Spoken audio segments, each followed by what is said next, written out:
జగన్మోహన్ రెడ్డి గారు చెప్పినట్టు ఆంధ్ర రాష్ట్రంలో ఏమో జంగల్ రాజ్ నడుస్తుంటే గోర్జాల్లో గూండారాజు నడుస్తుంది. పాపం పండే రోజు త్వరలోనే వస్తుంది. చూస్తున్నాం జోలకల్లులో సుమారు 5-6 ఇప్పటికీ కాళ్ళు చేతులు ఎరగొట్టడం, విచక్షణారహితంగా దాడి చేయటం, ఏ కారణం లేకపోయినా కేవలం బెదిరించడానికి ఇటువంటి అఘాయిత్యాలకు పాల్పడుతున్నారు. ఎక్కువ మాట్లాడాల్సిన అవసరం లా, ఒక్కటే చెప్తున్నా, చేసిన వాళ్ళు చేపించిన వాళ్ళు గుర్తుపెట్టుకోండి. ఇక 3 ఏళ్లు ఉంది. 3 ఏళ్ల తర్వాత ఎటువంటి పరిస్థితులు ఉంటాయో, ఎక్కడ పోతారు, ఏమో పాకిస్తాన్ పోతారా, ఆఫ్ఘనిస్తాన్ పోతారా?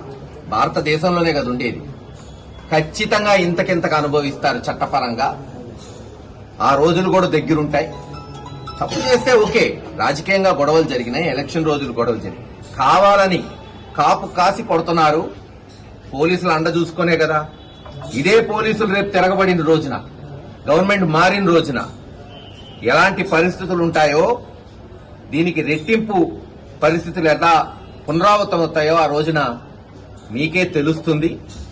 ఈ రోజు కూడా అభివృద్ధి లేకుండా కేవలం గూండాయిజం మీద బతుకుతుంది ఈ రోజున గురజాలలో తెలుగుదేశం పార్టీ, ఎరపతినేని శ్రీనివాసరావు గారు.